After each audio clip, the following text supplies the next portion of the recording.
En Radio Intereconomía, Pulso Geopolítico. Análisis sobre los nuevos desafíos mundiales. Presenta Rafa Jiménez.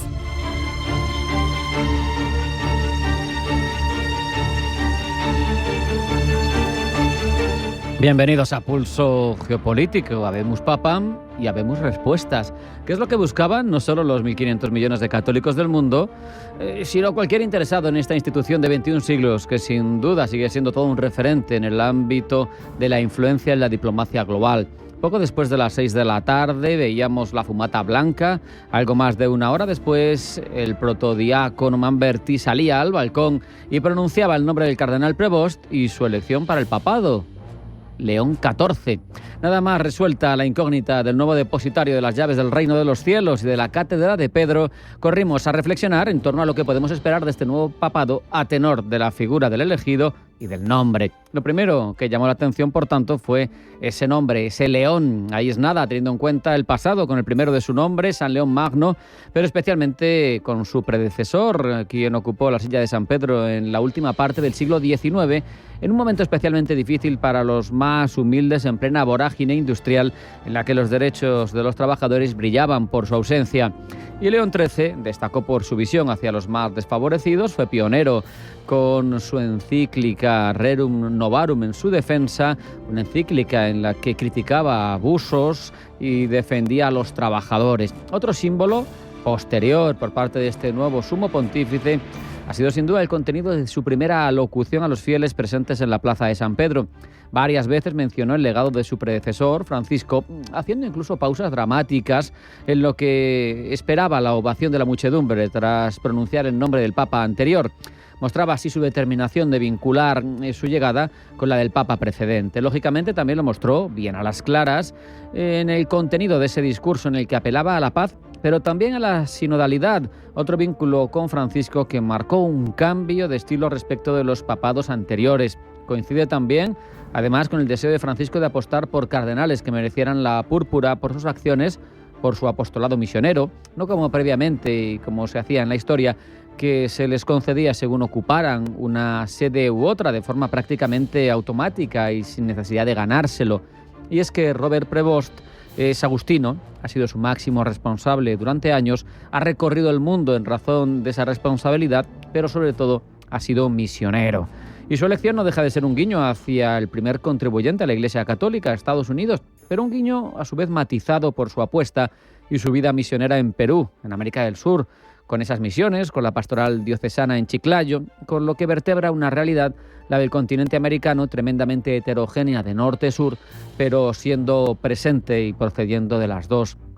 Veremos si finalmente tiene una relación medianamente aceptable con un Donald Trump que se felicitaba efusivamente por el hecho de que sea nacido en Estados Unidos este sumo pontífice. Veremos si se relacionan bien, porque en principio de los 10 cardenales estadounidenses estará el menos cercano a sus políticas.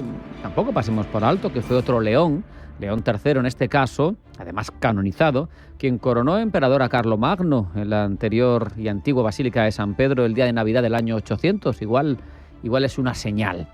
Pero tenemos también que hablar de otras cuestiones en esta jornada, porque no solo merece nuestra atención ese nuevo máximo responsable de la Iglesia Católica, sino también hay que hablar del Día de la Victoria y su desfile en la capital de Rusia, en una coyuntura bélica como no se veía en Europa desde hace 8 décadas. Se está viendo aprovechada por parte de Vladimir Putin esos 80 años de la derrota del régimen nazi para sacar músculo, no solo militar como es habitual, sino también geopolítico, con esos más de 30 representantes de otros países que, a pesar del aislamiento al que ha querido someterlo Occidente, han acudido a la gran parada militar. Hemos visto cómo en su discurso Vladimir Putin situaba la operación militar especial en Ucrania en una narrativa de continuidad histórica, la intentaba legitimar por decir es una cierta continuidad y defensa de amenazas percibidas, equilibrando y equiparando los desafíos actuales con los del pasado bélico, una escenografía verdaderamente pomposa la del evento, con presencia destacada de Xi Jinping, presidente chino, que simboliza esa asociación de acero como la definen ellos, estratégica entre Moscú y Pekín, un eje fundamental en esa promoción de un orden multipolar alternativo, y junto a él líderes como el de Brasil, otros países de diversas regiones que subrayan esa búsqueda rusa de alianzas más allá del bloque euroatlántico. Llama la atención la presencia de Lula, porque es una gran democracia de cientos de millones de personas y con un PIB importante, pero además se ha intentado deslegitimar esa capacidad de convocatoria de Putin diciendo que esa era la única democracia, pero quien asegura esto no reflexionó en que si no hubiera sido por el ataque entre Pakistán e India, también allí estaría el máximo responsable de la primera democracia del mundo, la de India, con 1.500 millones de personas, que deja con esa presencia oficiosa y aceptada, no realizada, pero aceptada, deja bien de manifiesto que las lógicas geopolíticas actuales no son tan de bloques como había hace tiempo, y cómo vamos a tenernos que ganar la influencia y el apoyo de otros países con algo más que con nuestra autoritas y nuestra tradición. Vamos a hacer un alto en el camino. Enseguida volvemos. Ahora vamos a publicidad. A la vuelta, titulares con Blanca del Tronco. No se vayan.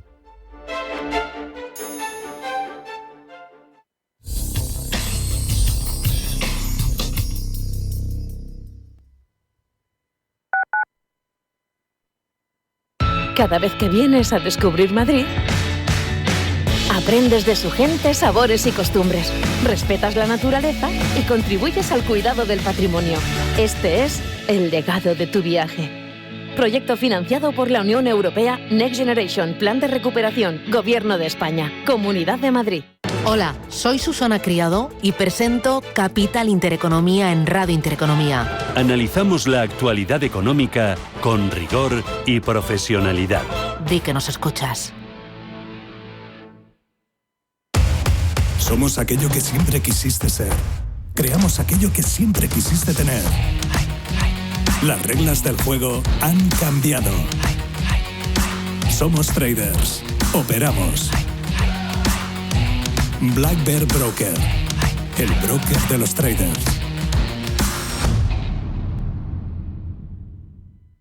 Cada vez que vienes a descubrir Madrid, aprendes de su gente, sabores y costumbres, respetas la naturaleza y contribuyes al cuidado del patrimonio. Este es el legado de tu viaje.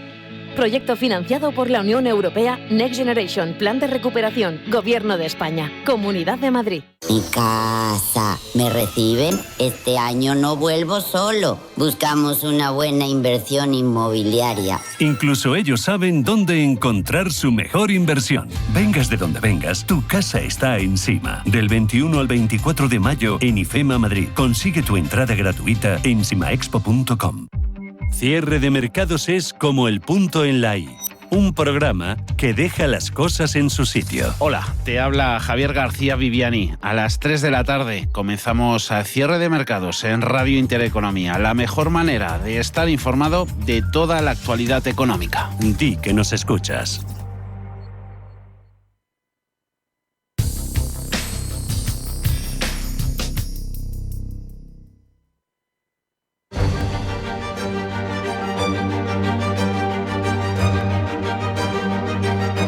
En Radio Intereconomía, Pulso Geopolítico. Presenta Rafa Jiménez. Vamos con los titulares que elabora Blanca del Tronco. Blanca, bienvenida, buenas tardes. Buenas tardes. León XIV ha oficiado este viernes su primera misa como pontífice. Misa con los cardenales en la Capilla Sixtina un día después de su elección como papa, tras 4 votaciones en el cónclave convocado para elegir al sucesor de Francisco, cuyo legado destacó en sus primeras palabras ante el mundo. Vladimir Putin preside gran desfile militar para conmemorar el 80 aniversario de la victoria de la Unión Soviética sobre los nazis. Desfile militar en la Plaza Roja de Moscú y ante una treintena de mandatarios extranjeros, entre ellos el presidente chino Xi Jinping y los presidentes de Brasil, Luis Ignacio Lula da Silva, Venezuela, Nicolás Maduro y Cuba, Miguel Díaz-Canel. Solo un líder comunitario ha participado en los festejos por el 80 aniversario de la victoria soviética sobre la Alemania nazi. Se trata del primer ministro eslovaco Robert Fico. Mientras Kaja Kallas y varios ministros de Exteriores europeos viajan a Ucrania. Entre ellos se encuentra el ministro de Exteriores español José Manuel Álvarez. Viajan en concreto a Leópolis, donde han anunciado una ayuda de 1.000 millones de euros para la industria de defensa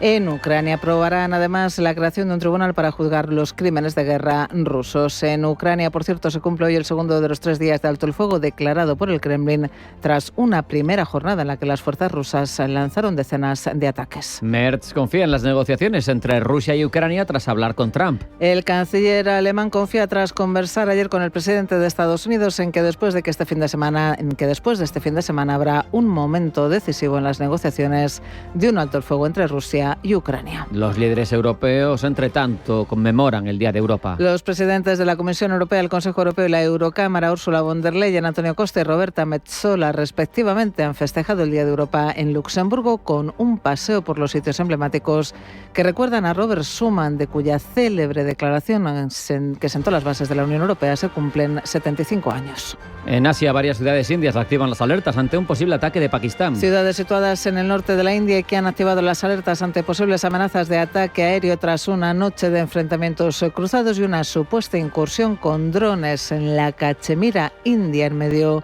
de la escalada entre Nueva Delhi e Islamabad. Israel continúa con su ofensiva en Gaza.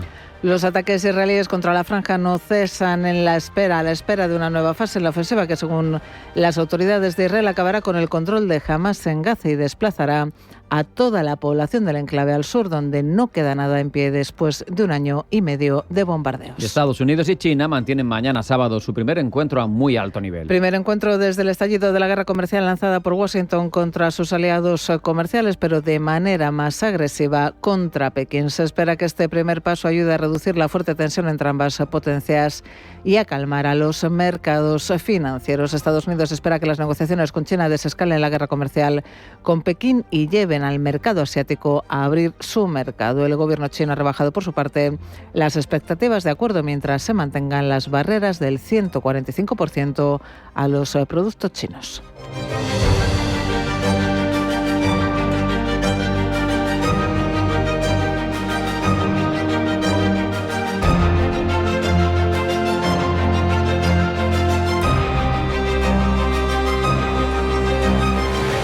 Vamos ya a ampliar todas estas informaciones, Blanca. Hoy el nuevo pontífice León XIV ha dado su primera misa como papa. Dominus vobiscum. Sursum corda. Gratias agimus Domino Deo nostro.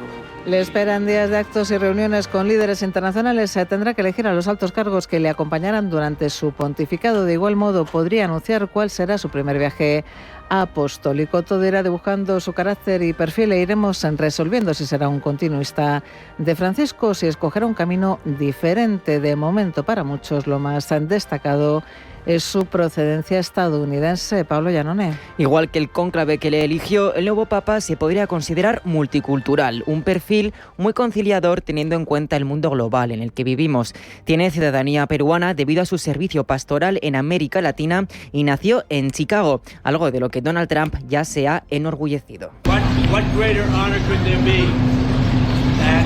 Un gran honor, dice Donald Trump. Además, este nuevo papa ha vivido tanto en Italia como en España, lo que en conjunto le convierte en un perfil adaptado para uno de los retos que tiene la Iglesia, ya anticipado por el Papa Francisco: llegar a la periferia del mundo. Evaristo de Vicente, antiguo corresponsal del Vaticano. Recordaros aquellas palabras que decía el Papa Francisco de ir a la Iglesia tiene que ir a la periferia, Tesí tiene que ir a la periferia.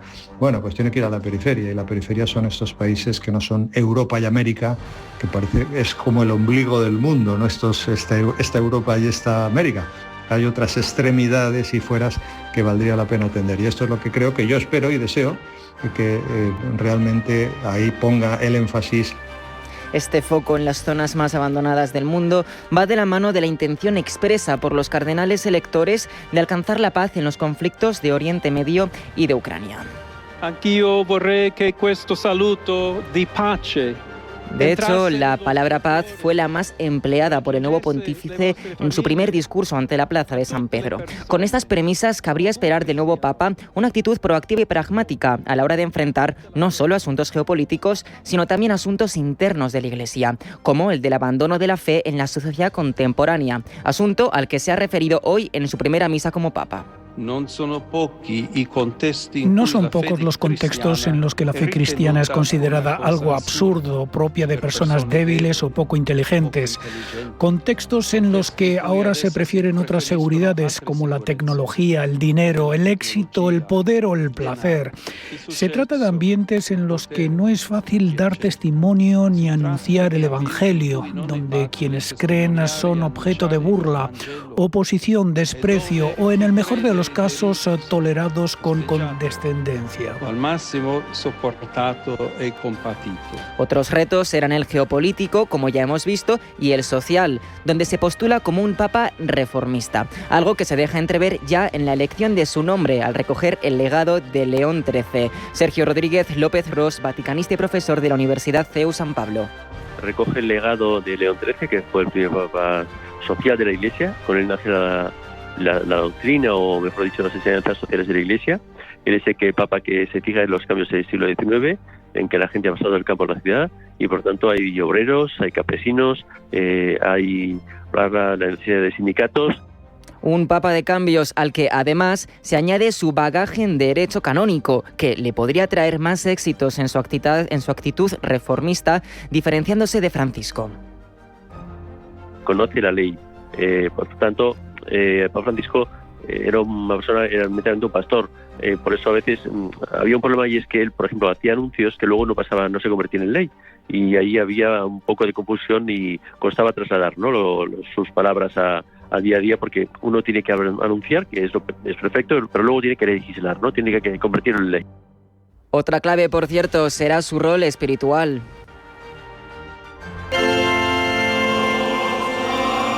Mientras que el Papa Francisco era jesuita, León XIV es agustino, lo que para muchos simboliza una actitud introspectiva e intelectual, y al mismo tiempo emocional. Y en el Día de Europa, que se celebra hoy 9 de mayo, la presidenta comunitaria Ursula von der Leyen ha llamado a invertir masivamente en redes energéticas, interconectores y almacenamiento eléctrico para bajar, ha dicho, unos precios de la energía estrictamente altos en la Unión Europea.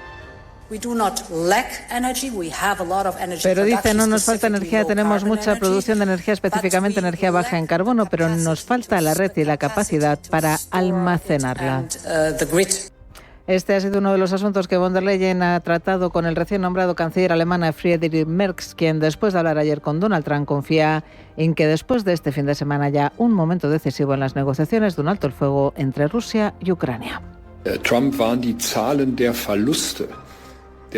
Trump es muy consciente del número de soldados perdidos en ambos bandos y siente que esto es una carga enorme y también un sacrificio demasiado grande. Esto me ha dado cierta confianza después de la conversación que tuvimos ayer, de que ahora aumentará la presión sobre Rusia, de que después de este fin de semana realmente podría haber una fase en la que puedan tener lugar negociaciones serias. Para Merz, el alto el fuego que Putin ha decretado por el 80 aniversario del final de la Segunda Guerra Mundial debería ir más allá y convertirse en el inicio de las futuras negociaciones de paz. El canciller alemán ha dejado claro, eso sí, que su gobierno estará al lado de Ucrania. Merz ha celebrado que también lo estén los países de la Unión Europea, salvo, ha dicho, 2 excepciones en referencia a Hungría y a Eslovaquia. Y hasta Ucrania, en concreto hasta Leópolis, han viajado este viernes la jefa de la diplomacia comunitaria, Kaja Kallas, y algunos ministros de Exteriores de la Unión Europea, entre ellos el ministro español José Manuel Álvarez, quien en su cuenta de X ha asegurado que el gobierno español apoya a Ucrania porque defiende la libertad, la democracia y la paz. Para Álvarez, la agresión no puede tener recompensa. Estos crímenes, dice el ministro, no pueden quedar impunes. El futuro y la dignidad de Europa, asegura Álvarez, también se deciden en Ucrania. La visita de Kallas y de los ministros de Exteriores europeos a Leópolis sirve para que muestren su respaldo al establecimiento de un tribunal especial que juzgue la agresión militar rusa contra Ucrania. Los actos que se celebran en Leópolis coinciden con la celebración en Moscú del tradicional desfile con motivo del Día de la Victoria, en el que los rusos celebran la victoria del Ejército Rojo sobre la Alemania nazi en la Segunda Guerra Mundial. En Rusia, como decimos, y a razón de ese 80 aniversario de la victoria de la URSS sobre Alemania, Putin ha dado un discurso que ha sido escuchado en directo por más de 20 líderes mundiales. En él, el presidente ruso ha declarado que seguirá combatiendo el antisemitismo. Pablo. Con ello, Putin se ha referido a la guerra en Ucrania, a la que denomina una operación de guerra especial que todo el pueblo soviético apoya. Rusia ha sido y será una barrera indestructible contra el nazismo, la rusofobia y el antisemitismo, y luchará contra las atrocidades cometidas por los defensores de estas ideas agresivas y destructivas. La verdad y la justicia están de nuestro lado. Todo el país, la sociedad y el pueblo apoyan a los participantes de la operación militar especial. Putin además ha alabado los esfuerzos conjuntos de los países de las Naciones Unidas para mantener el nazismo en su sitio y se ha referido específicamente a China por velar por un futuro pacífico. Finalmente, ha agradecido a todos los países que apoyan a Rusia por estar ahí y ha prometido que cumplirá los objetivos estratégicos de Moscú. Siempre confiaremos en nuestra unidad en los asuntos militares y pacíficos, en el logro de objetivos estratégicos, en la solución de problemas en nombre de Rusia, su grandeza y prosperidad. Gloria al pueblo victorioso, felices fiestas, feliz día de la gran victoria. Tras el discurso de Putin, se ha iniciado un desfile militar para honrar la memoria de los héroes soviéticos. Columnas de carros blindados, camiones, lanzacohetes, tractores, tanques y otros vehículos oruga han marchado por la Plaza Roja de Moscú. En total, en el acto han participado más de 180 unidades de material militar, observando a los lados líderes de más de 20 países, entre ellos los presidentes de Brasil, Venezuela y Cuba, así como el líder chino. Precisamente en medio de la celebración por el 80 aniversario desde la victoria de la URSS, Xi Jinping y Vladimir Putin se han reunido con el objetivo de fortalecer lazos bilaterales. Pablo. Conversaciones que han transcurrido con el foco puesto en la colaboración dentro de un mundo globalizado y hostil. Putin ha hablado de la asociación integral y la cooperación estratégica entre Pekín y Moscú. Боевое братство наших народов, сложившееся в те суровые военные годы, это одна из фундаментальных. La hermandad combativa de nuestros pueblos, dice Putin, ha sido forjada durante muchos años militares. En uno de esos pilares fundamentales, dice, de las relaciones ruso-chinas modernas, donde la asociación integral y la cooperación estratégica, como decíamos, han sido fundamentales. Xi, por su lado, ha alabado las posturas de ambos países contrarias al unilateralismo y ha anunciado que trabajará con Rusia para asumir responsabilidades especiales como potencia mundial. Frente a la contracorriente del unilateralismo y la intimidación por parte de países poderosos de la comunidad internacional, China trabajará con Rusia para asumir las responsabilidades especiales como potencia mundial y miembro permanente del Consejo de Seguridad de las Naciones Unidas y apoyará a Gran Bretaña para que asuma sus responsabilidades. En este contexto de colaboración, ambas potencias han dado un paso hacia más acuerdos comerciales en tecnología y suministro energético, todo en medio del terremoto arancelario de Donald Trump. Pues precisamente mañana dos altos funcionarios de la administración Trump, entre ellos el secretario del Tesoro estadounidense Scott Bessent, se reunirán en Ginebra con representantes del gobierno chino. El objetivo, tratar de resolver la disputa comercial entre las dos economías más grandes del mundo. Desde que Donald Trump regresó a la Casa Blanca en enero, su administración ha impuesto nuevos aranceles por un total del 145% sobre los productos procedentes de China, con algunas medidas sectoriales añadidas. Pekín, por su parte, ha tomado represalias imponiendo 125% de aranceles a las importaciones estadounidenses a China, junto con medidas más específicas. Los aranceles han dejado a las dos naciones con unos gravámenes paralizantes que han conmocionado a los mercados financieros y que habrían provocado una fuerte ralentización del comercio bilateral.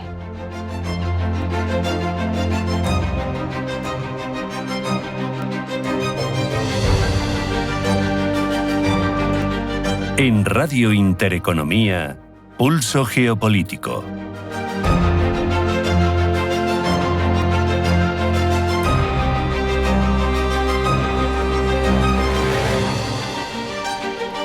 Aunque a toro pasado todos somos analistas, lo verdaderamente complicado es avanzar con antelación cosas que luego suceden. Pero en eso no hay magia. Habitualmente se debe a buena información y buen análisis, pero también existe la posibilidad de lanzar casi un deseo y articularlo a través de un profundo conocimiento de la historia y con esa metáfora hacer una petición. Y en esa clave nos ha llamado poderosamente la atención un artículo en el blog Eclesalia, especializado en Iglesia y Vaticano, en el que el pasado 2 de mayo, su autor, César Rollán Sánchez, publicaba una entrada con el siguiente título: León XIV, te esperamos. Ahí es nada, ¿eh? César, bienvenido, buenas tardes. Hola, buenas tardes. Lo primero, César, no sé si tienes a tu alcance el artículo, pero para que, si no lo hago yo, si no lo leo yo, que sí lo tengo, pero para que los oyentes se den cuenta de lo que tú mencionabas, entre otras muchas cosas, hay que leerse el artículo y pinchar en eclesalia.net. Sí, cuéntanos el tercer párrafo, léenoslo, por favor. El tercer párrafo dice que de entre los papables imaginemos a uno, compañero del Papa argentino, que hubiera sido testigo de sus gozos y esperanzas, seguidor de Jesús al estilo del Padre Jorge, y con ánimo para servir en Iglesia según el Evangelio. Se llamaría León, claro, sería el 14 de la lista, un nombre poco original a primera vista, pero cargado de significado si atendemos a lo que contaba al comienzo. Así es, aunque es mucho más complejo el artículo, tienen que leérselo, tienen que pinchar en eclesalia.net, pero César, cuéntanos cómo surgió tan clarividente, pero sobre todo en qué lógica y en qué discurso se apoya. Pues es bastante sencillo porque, estando pendiente de este momento de nuestra Iglesia, a mí se me ocurría que de haber continuidad con todas las propuestas que hacía Francisco, y dado que Jorge Mario había cogido el nombre del Santo de Asís como propio para su papado, lo apropiado es que el siguiente fuera el de un amigo suyo. Y el gran amigo de San Francisco de Asís fue León. Y entonces, a partir de ahí, pues ya viene la propuesta desde mi punto de vista, mi reflexión, mi espiritualidad, mi entender cómo es nuestra Iglesia, pues cómo podría ser el papado. Claro. Ese compañero, ese aliado de Francisco de Asís y de Francisco del Papa, ¿qué opinión te merece en lo que conoces al que ahora es ya Papa León XIV, Cardenal Prevost? ¿Estará a la altura de León? De León, el amigo de Francisco, no lo sé. En esto podríamos decir aquello clásico de solo Dios lo sabe. Claro. Estará, y esperamos todos que esté a la altura de estos tiempos, ¿no? De los signos de los tiempos, y que su trayectoria a lo largo de los próximos años esté abierta a que todos y todas aquellas personas que entendemos la fe cristiana en nuestra vida, pues seamos capaces de compartirla en la misma línea de la sinodalidad que proponía Francisco, para seguir construyendo un mundo mejor, que en definitiva es la propuesta de Jesús de Nazaret. De hecho, César, la sinodalidad ha sido uno de los elementos en su primera alocución a los fieles en la plaza de San Pedro, lo cual apunta bastante en la línea que tú señalas. Sí, efectivamente. Yo creo que era muy difícil escaparse a esa senda que ya marcó Francisco, como decía en el artículo, con un montón de señales que propone seguir, que no son tampoco, suyas propias, sino que, bajo mi punto de vista, responden al sentir de la Iglesia de este momento, y que el Papa lo que hace es recogerlas para darles forma, para darles ubicación, y tal como está establecido, confiamos en que así continúe. César, no quiero despedirte sin que nos cuentes algo más en profundidad. ¿Qué es eclesalia.net? Pues mira, eclesalia.net es un servicio informativo. Empezamos mi mujer y yo, luego se han ido sumando nuestros hijos hasta 5, en total estamos 7, aunque en el fondo seguimos siendo mi mujer y yo los que lo llevamos. Un servicio informativo que trata de proponer reflexiones en distintos ámbitos, a nivel humano, a nivel espiritual, a nivel religioso, con unas secciones que suelen ser fijas, de actualidad, Biblia, convocatorias, también proféticas, denuncia, anuncio, publicaciones, lugares, reflexiones, y a la que acuden muchas personas. Ahora estaremos en torno a 8.000 suscripciones, y para leer, y otras tantas que mandan su propuesta para publicar. Qué bueno, pues ahí lo tienen y ya lo saben. Si quieren leer ese artículo, ese anuncio y otros más que están en esa página, en ese blog, ya saben, César Royán y sobre todo eclesalia.net. César, ha sido un placer, muchas gracias. Un abrazo, hasta la próxima. Muchas gracias, un abrazo.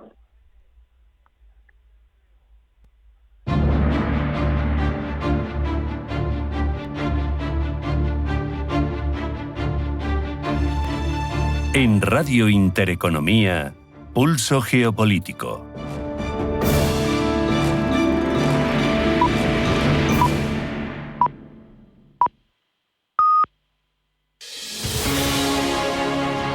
Desde Caja Rural queremos apoyar a quienes permanecen aquí y depositan su confianza en nosotros por cercanía, eficacia, profesionalidad y compromiso con nuestra tierra. Caja Rural de Zamora. Gente como tú. Cosentino City ha llegado a Madrid, un espacio de referencia para los profesionales y amantes de la arquitectura y diseño de interiores. Visítanos en Paseo de la Castellana 116 y explora las últimas tendencias en fachadas, revestimientos, suelos, baños y encimeras. Cosentino City. Suscríbete al Economista y toma las mejores decisiones de inversión. Recibe un año a domicilio el periódico económico líder de audiencia, ahora con un 20% de descuento, e incluye una tarjeta regalo de 100 euros para comprar en El Corte Inglés. Entra en eleconomista.es suscripciones y no dejes pasar esta oferta exclusiva. El Economista, el diario de los que toman las mejores decisiones. Los viernes a las 10 de la noche tienes una cita con otro gato, El Gato Gourmet. Andrés Sánchez Magro presenta una guía semanal gastronómica, enológica, de restaurantes, literaria, musical, con todos aquellos ingredientes necesarios para cocinar la buena vida. El Gato Gourmet, los viernes a las 10 de la noche aquí, en Radio Intereconomía.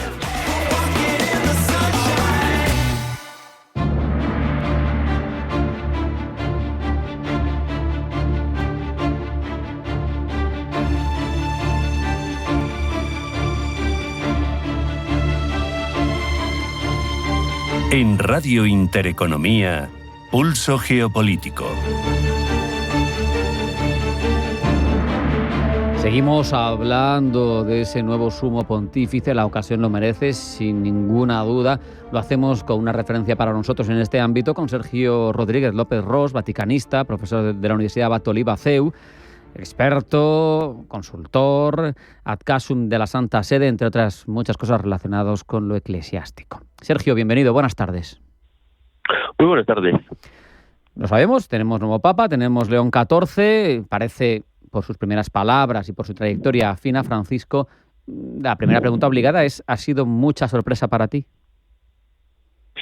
No mucho, debería decirlo, porque tenía cierto run, un poco de intuición sobre... Es decir, había dos grandes candidatos que entraban en el cónclave, que eran Parolin y Tagle, pero ya se sabe que entra Papa sale cardenal. Uh-huh. Y si no había primera fumata o segunda ya blanca, claramente se pasaba un segundo nivel de candidatos, que eran 4, entre los cuales estaba Prevost. Entonces ya empecé un poquito a intuirlo, y para mí también es verdad que hay veces que una imagen más que mis palabras. En la misa que presidió el cardenal español Artime el sábado, la penúltima de las novendiales, la cara de Parolin era mucho más triste que la cara de Prevost, que era muy relajada. Y bueno, con eso y más detalles, uno al final pues hila un poco la respuesta, ¿no? Pero bueno, cierta sorpresa ha sido sí, pero bueno, hasta cierto punto, ¿no? Era un posible papable. Desde fuera, Sergio, desde luego, quienes no somos expertos, pero sabemos contar, sabíamos que de 133 cardenales, 108 los había creado Francisco y solo le hacían falta 89, por lo que era probable, no hablo entre Parolin o Tagle, sino era probable que al menos ninguno de una corriente muy alejada a Francisco saliera, en principio, por las matemáticas, digo. Sí, y además también hay que contar que de los restos, por ejemplo, Tagle era nombrado por Benedicto, entonces que no hubiese sido nombrado por Francisco no significaba que estuviera en contra de él, ¿no? Uh-huh. Es algo muy evidente. Uh-huh. Repetimos así. Continente, Sergio. No sé si eso, en tu opinión, desde dentro de la Iglesia se puede sentir como una decepción para dos zonas del mundo claves para el futuro del catolicismo, como África y Asia. Sí, en efecto, repetimos continente pero con un matiz. Es decir, por una parte el 48% de los católicos del mundo hablan español y América, por tanto, es clave para la Iglesia. Por otra parte, un americano del norte con experiencia en el sur y con luego experiencia en Europa. Es por tanto una persona que está a caballo de dos mundos, conoce muy bien el continente americano, que ya de por sí es diverso, pero conoce también el mecanismo de la curia, cómo funciona. Por tanto, es una persona que viene de Chicago, que es la ciudad más centralizada y también la más descreída, la ciudad más materialista, pero luego también conoce, y más rica, es una ciudad muy rica, pero también conoce efectivamente en los lugares más recónditos de Perú, donde hemos ya podido ver a lomos de caballo, con botas, sirviendo comidas. Por tanto, es una persona de gran preparación, de gran sensibilidad pastoral, pero también de una gran visión geopolítica. Que sea un papa americano en estos momentos de rivalidad, primero de Trump, no en Estados Unidos, segundo de rivalidad con China y luego de múltiples guerras, no es casual, desde luego. Es simbólico también, siempre lo es y siempre merece un análisis, pero en este caso es que salta mucho a la vista el nombre elegido, ¿no? León, cuando el predecesor fue el que sentó la doctrina social de la Iglesia, Rerum Novarum, defensa de los débiles. También tenemos León Magno, nos pilla más lejos, y en este caso la coyuntura era otra, ¿no? Había tanto los vándalos como los hunos intentando asaltar Roma y lo evitó las dos veces, pero en cualquier caso, ese precedente de León XIII, tremendo. Hay como una triple advertencia. Por una parte, efectivamente, lo evidente, toma el nombre de León XIII, que es el papa que inaugura la doctrina social de la Iglesia, el papa que habla de los obreros, de los campesinos, de los sindicatos, de las patronales, el diálogo social, del salario justo, de los límites del capitalismo, pero también del socialismo. Es decir, que el Papa que toma y lee los signos de los tiempos y ve que efectivamente la industrialización ha traído un cambio en la sociedad enorme, ¿no? Por otra parte, toma también el nombre de León porque hay que ver a León, a veces la gente se refiere a San Agustín como León porque era de África, efectivamente, anda en Tagaste, de Numidia. Entonces, el León, pero no por fiereza, sino por valor. Significa que no le va a resaltar valor para continuar con las reformas y para dar su propio toque. Tampoco va a ser rehén de continuidad de continuar con el Papa Francisco, ¿no? Con el legado. Y luego, efectivamente, porque él mira mucho a San Agustín, que es un personaje clave, que tiene libros que son, es un doctor de la Iglesia, ¿no? Tiene libros como La ciudad de Dios. Él mira mucho el mundo de las emociones, sabe captar el corazón de la persona que tiene delante, es más pausado, es una persona reservada, tal vez menos espontánea que Papa Francisco, pero es muy dialogante, muy proactivo y sobre todo tiene una escucha muy empática. Es persona que sabe solucionar siempre, es matemático al mismo tiempo, es matemático y canonista. Por lo tanto, es un perfecto organizador y al mismo tiempo conoce los mecanismos de la curia. Eso hace que tengamos ante nosotros a un papa de gran corazón, pero también de gran visión de fondo, ¿no? Y eso va a ser clave para el diálogo con Asia. Has mencionado, Sergio, a San Agustín. ¿Ser el primer papa agustino va a aportar, tú crees, una vitola, un enfoque distinto en su pontificado? Pues yo creo que sí, porque las formas de pensar de las personas dependen mucho de las culturas. Las formas de sentir son distintas, o sea, son casi iguales. Todos los padres y madres quieren a sus hijos, en fin. El sentimiento es una cosa más universal que pensamiento, ¿no? Entonces esa es una forma mucho más rápida y efectiva de llegar al corazón de todas las personas. Asia es el gran continente, el 60% de la población mundial está en Asia, solo el 10% es católico, y en cambio el catolicismo, la Iglesia, el cristianismo es una cosa que encaja perfectamente con la mentalidad oriental. Es solamente una forma de inculturarlo, ¿no? Hay que llevarlo allí, explicarlo bien y reforzar la presencia. Por ejemplo, el sudeste asiático es un vergel para la Iglesia, hay muchísimas vocaciones, muchos fieles implicados. La Iglesia, por ejemplo, en China, que la clandestina es enorme y está creciendo muchísimo más todavía. Bueno. Entonces, él sabe perfectamente que con esa acción, progresiva, pero continuada en el tiempo, va a ser una forma de llegar a Asia de forma muy eficaz. Para intentar conocer al que hasta ahora ha sido cardenal Prevost, Sergio, durante los años de pontificado de Francisco, ¿cuál ha sido su papel, sus actos como responsable de sus encargos de la Iglesia? ¿Ha dado la talla sobradamente y algo ha marcado su gestión, vamos a decir? Con creces, mire, cuando el Papa se fija en él, es un obispo, no deja de ser obispo de una diócesis pequeña en Perú. Entonces, pero el Papa viene él una persona que es una cabeza muy amueblada, con un gran corazón. Entonces se da cuenta y le lleva al dicasterio clave, que es el de los obispos, ¿no? Él quiere que nombre a obispos con vocación pastoral, con vocación de servicio, obispos muy parecidos al modelo que proponía Papa Francisco, y lo hace excelentemente bien. Luego, durante el cónclave surge algún bulo sobre si no fue eficaz con la pederastia, y en cambio fue al revés. Él fue muy eficaz con la pederastia, denunció un caso concreto ante las autoridades civiles y eclesiásticas, y al mismo tiempo fue también el que levantó la cuestión de su adelicio, no nos olvidemos tampoco. Entonces es una persona que el Papa vio que tenía gran eficacia en todo lo que hacía, y por eso le quiso en el lugar que le puso, que es lo clave, ¿no? Los obispos. La Iglesia se basa en la sucesión apostólica, y el nombramiento de obispos es siempre clave en la Iglesia. Siempre se decía, o se ha dicho estos días también, que no se contemplaba un papa estadounidense por el poderío de la primera potencia económica, las aportaciones, etcétera. Pero ¿cómo crees que los católicos reciben que la nacionalidad del nuevo papa sea de Estados Unidos, que al final es una novedad en la historia de la Iglesia? Bueno, digamos que es doble, porque es que él tiene también la peruana. Entonces, y además no olvidemos, enseguida empezó a hablar en español y se dirigió a su pequeña diócesis y remota del Perú. Entonces, él siempre en Roma con sus colaboradores siempre hablaba mucho de Perú, lo tenía siempre en el corazón. Entonces, eso y su ascendencia española, de la que también hablaba. Con lo cual es un papa, sí, norteamericano, pero un poco, en fin, peculiar, ¿no? No es una persona del centro de América, del sur profundo, no, es una persona muy cabal, muy formada, y es una persona que conoce perfectamente, precisamente porque conoce su país de origen. Es una persona que conoce muy bien cómo lidiar, cómo tratar a Trump, ¿no? Sabe qué mentalidad de americano medio hay detrás de eso. Y por tanto no espero otra cosa que más que un crecimiento aún mayor del catolicismo en Estados Unidos, que ya lo hay, de la mano de una parte de población hispana, ha llegado allí, pero también de una clase media enorme que son católicos, de muchos de origen también, pero sin duda vamos, y esa es mi apuesta, a asistir a un crecimiento enorme en Estados Unidos también del catolicismo. Sergio, en sus primeras palabras, además de todo el homenaje a Francisco, destacaba, por lo menos para mí escuchándolo, su apuesta por la sinodalidad. Es toda una declaración de intenciones y de un tipo de iglesia que empezó a marcar Francisco, pero que no ha sido hasta ahora tan común. Sí, efectivamente, hay dos cosas programáticas, ¿no? Cuando el nuevo Papa se explica siempre lo que va a hacer, cuáles son sus puntos elementales, lo hace en dos momentos. Una, cuando sale del balcón, y la otra es cuando hace la misa de inicio de pontificado, lo que sustituye al antiguo entronización, sí, ¿no? En lenguaje vaticano. Entonces, por ejemplo, ayer le vimos ya que habló de sinodalidad. Eso no tiene vuelta atrás, es decir, se da cuenta de que la Iglesia es un peso tan grande para que recaiga sobre uno de los únicos hombros.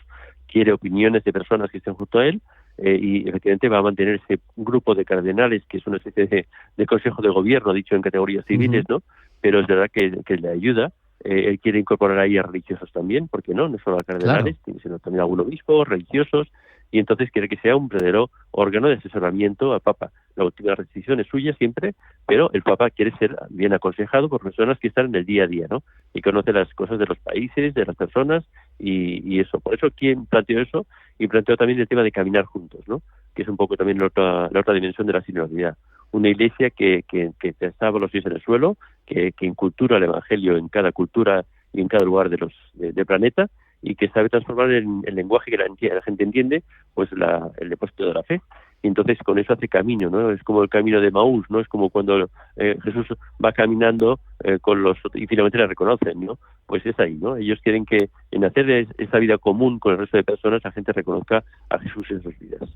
Para terminar, Sergio, tengo que preguntarte, porque es imposible evitar esto, el papel geopolítico del Papa en este momento tan complicado para el mundo.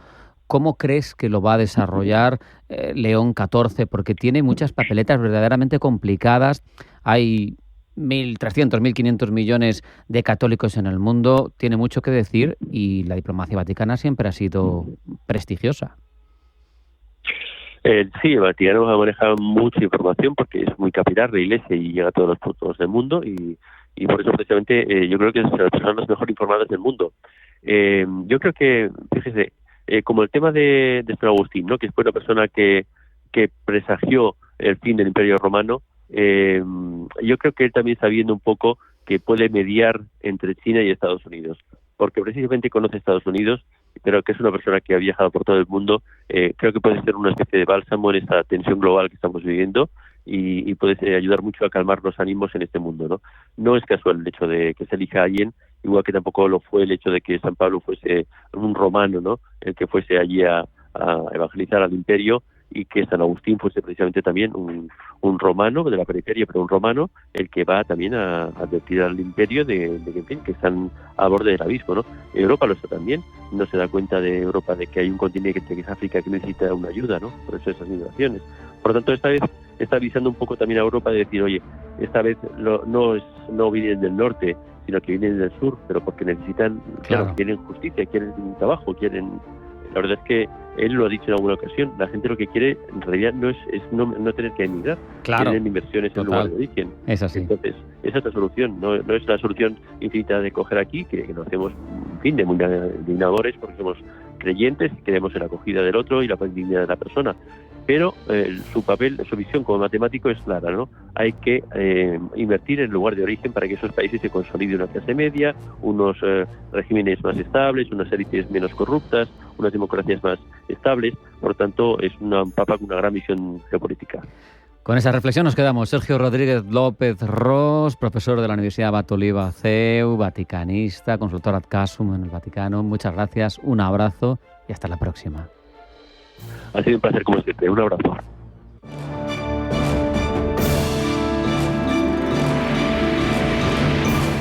¿Sabías que las empresas con mayor diversidad suelen tener mejores resultados financieros? La estrategia Global Diversity Engagement de Nordea invierte en compañías líderes en diversidad y colabora con las que van por el mismo camino, porque la diversidad importa también en lo financiero. Descubre más en nordea.es.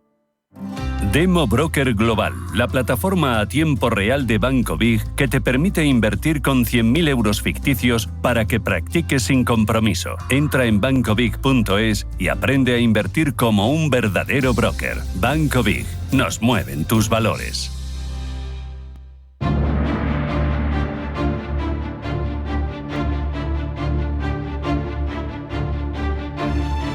En Radio Intereconomía, Pulso Geopolítico.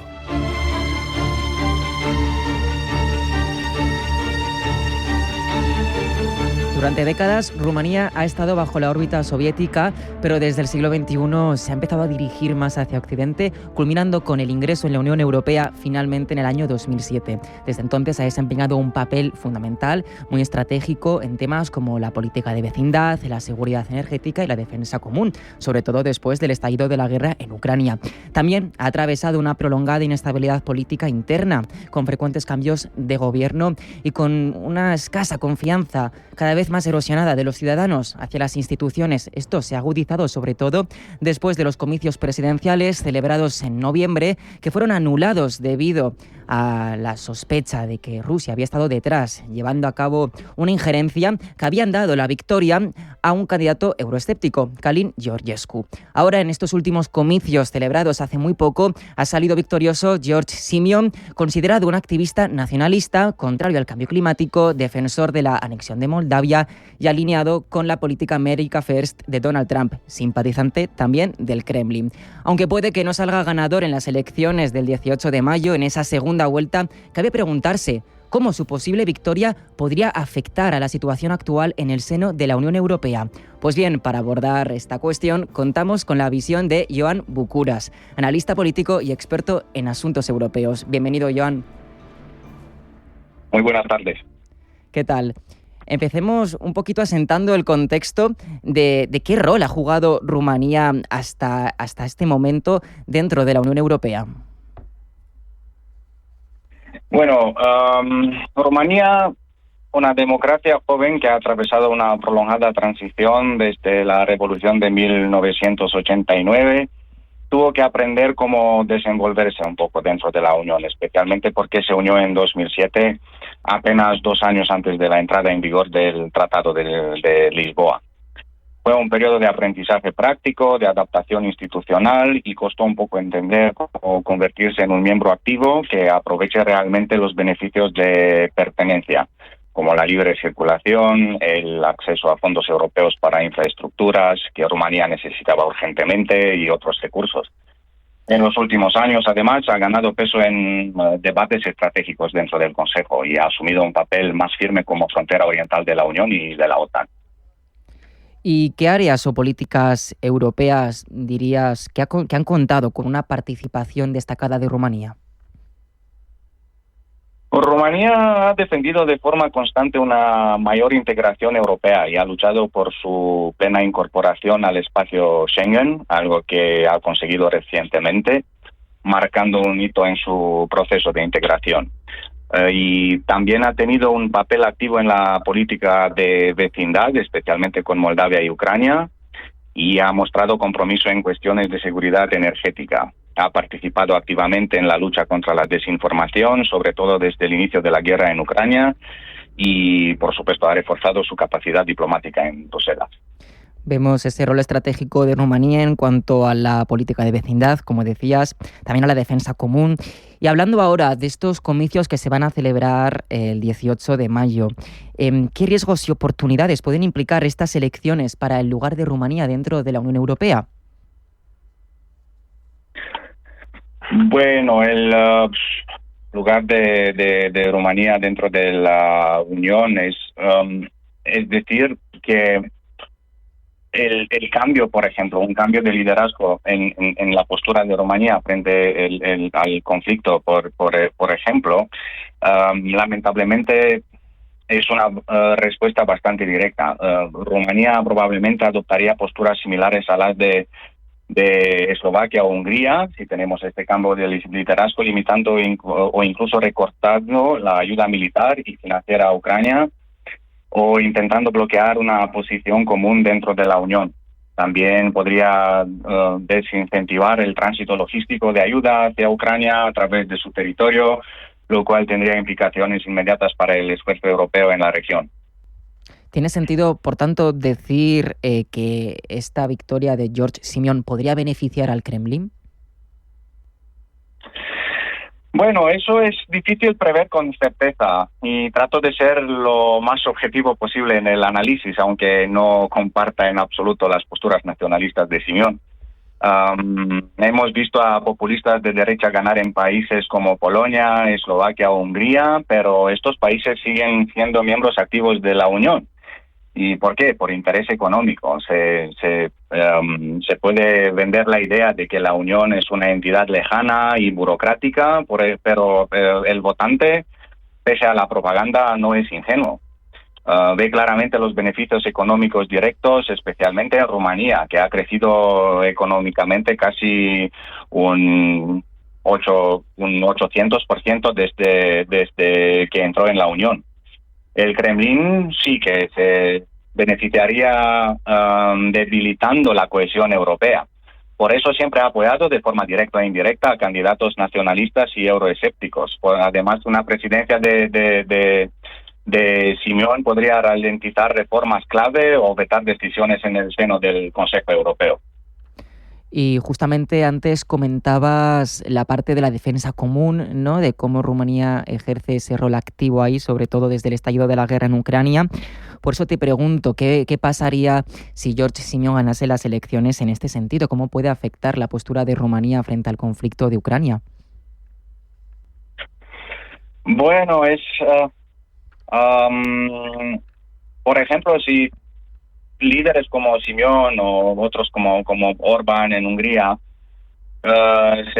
se uniesen en el seno de la Unión, ya he respondido un poco en parte, pero añado que una alianza real entre ambos es poco probable debido al conflicto histórico entre los dos países y a sus posiciones ultranacionalistas, la posición de Orbán y de Simeón, por ejemplo, o la de Fico en Eslovaquia también.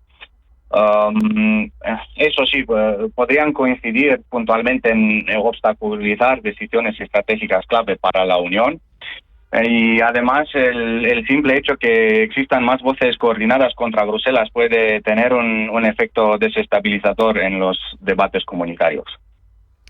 Es decir, que se ve posible, ¿no? En caso de que ganase Simeón, que se llevase a cabo esta alianza entre Orbán y Simeón y que pudiesen coordinar, como dices, voces para frustrar tomas de decisiones dentro del seno de la Unión Europea. Esto, desde luego, como decías, interesa bastante al Kremlin, ya que le permitiría ganar más influencia, por un lado, en Rumanía y también incluso dentro de la Unión Europea, ya que podría de alguna forma influir. Por tanto, te quería preguntar, no sé si llegó a haber del todo una constancia de que el Kremlin llevase a cabo una injerencia en estos comicios celebrados en noviembre. Por tanto, te quería preguntar si en esta ocasión, en estos últimos comicios celebrados hace poco, ha habido alguna implicación realmente por parte de Moscú. Bueno, sí, especialmente en el caso de los comicios de noviembre, en el caso de Călin Georgescu, que ya no puede candidatar, es un candidato que pasó desapercibido y logró un sorprendente 22% de los votos en la primera vuelta de las elecciones anuladas gracias a una operación principalmente en TikTok, evadiendo reglas electorales como la obligación de declarar los gastos de campaña de forma transparente. Además, su discurso coincidía punto por punto con narrativas promovidas por Moscú, como la crítica al globalismo o el descrédito de las instituciones occidentales. Y por eso sí que hemos visto una interferencia directa del Kremlin, no solo en Rumanía, como tal en toda la Unión y en la parte del este de la Unión. Es llamativo ese dato de que Călin Georgescu en su momento ganó con un 22% de votos y hubo pruebas, ¿no?, muy claras de que el Kremlin había sido en parte la causa. Pero ahora en estas últimas elecciones el nuevo candidato George Simeon ha ganado con un 40% de votos y de momento sobre este aspecto no se sabe, ¿no?, si ha habido una injerencia rusa. De momento no se ha dicho nada, ¿no? No, de momento no tenemos, por supuesto, no tenemos las pruebas claras que lo tenemos en el caso Georgescu, pero sí que también hay discusiones y también investigación por parte de Moldavia y Ucrania, en su caso, de injerencias rusas, pero no, debido al voto y del 41% que ha ganado, normalmente no, es una plataforma ultranacionalista y populista que ha conseguido ganar el 41 de los votos, pero 42, pero hemos visto lo mismo en previas rondas presidenciales, en previas elecciones presidenciales en Rumanía. Y bueno, todo puede cambiar en el 18 de mayo. Uh-huh. Y por preguntarte un poco ya, independientemente de quién pueda ganar esas elecciones el 18 de mayo, te quería preguntar qué proyectos concretos se podrían consolidar en el papel de Rumanía en los próximos años. Bueno, aquí hay margen para trabajar.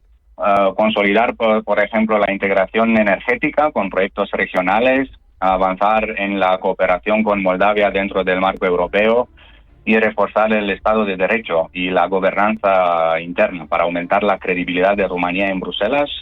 Esos son prioridades claras.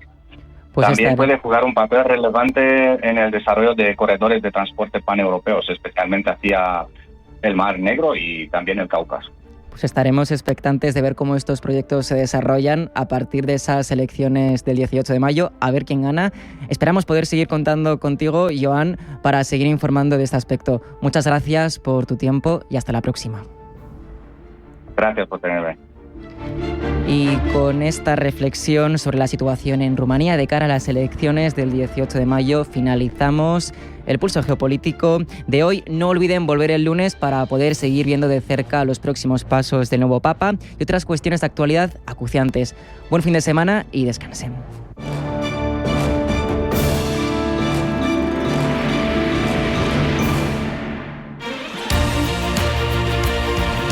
Radio Intereconomía. Eres lo que escuchas.